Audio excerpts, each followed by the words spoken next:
Halo teman-teman, saya penderita kusta dan saya telah menjalani pengobatan selama 2 tahun. Ya, 2 tahun, minum MDT-nya 2 tahun.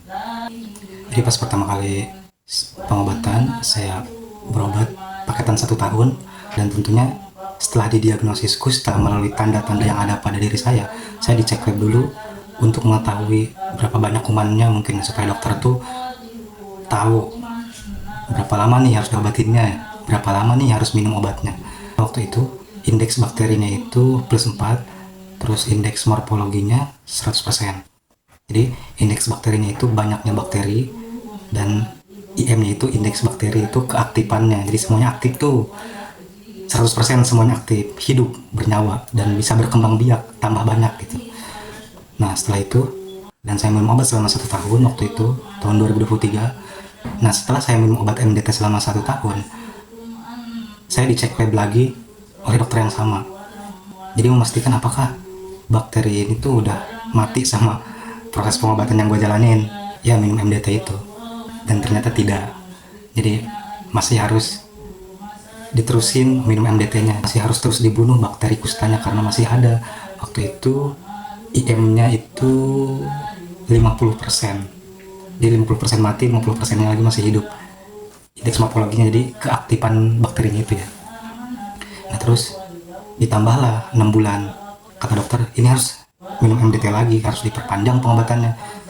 Minimal 6 bulan katanya. Jadi kamu harus siap. Ya siap kata saya. Supaya tuntas, tambah lagi 6 bulan. Setelah selesai 6 bulan, dicek lagi. Cek BTA lagi kan. Dan hasilnya masih ada dikit banget lagi. Jadi masih 1, berapa gitu IM-nya tuh, keaktifannya tuh nggak langsung ke 0%. Jadi masih ada kuman yang hidup, mau gak mau harus minum obat lagi, harus dibunuh lagi tuh kuman, diperpanjang lagi 6 bulan, total 2 tahun. Dan alhamdulillah setelah diperpanjang 2 kali selama 6 bulan gitu kan, akhirnya bersih dan berhenti MDT. Nah bagi teman-teman yang masih dalam pengobatan atau baru mulai pengobatan, pastiin buat cek labnya sebelum berhenti pengobatan, sebelum berhenti minum MDT-nya. Takutnya kumannya belum sepenuhnya hilang kayak saya, belum sepenuhnya mati semua kumannya. Banyak banget sih, bukan cuma saya, waktu di Sitanala juga ada beberapa pasien yang nambah lagi 1 tahun lebih maksudnya, bukan cuma saya.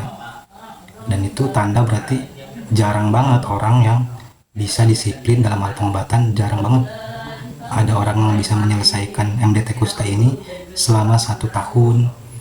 PB aja minimal 1 tahun sekarang pengobatannya, apalagi MB. Setelah selesai pengobatan 1 tahun, dicek lab, pastiin kalau udah bersih, udah negatif semua, baru berhenti MDT. Tapi kontrol mah terus aja sampai benar-benar reaksinya, sampai benar-benar enggak reaksi gitu, sampai benar-benar udah gak butuh obat badan kita. Karena kalau kumannya enggak mati semua, itu bisa tambah banyak lagi, bisa berkembang biak. Jadi mending sabar, asal tuntas, asal enggak ngulang lagi ya. Pokoknya tuntasin.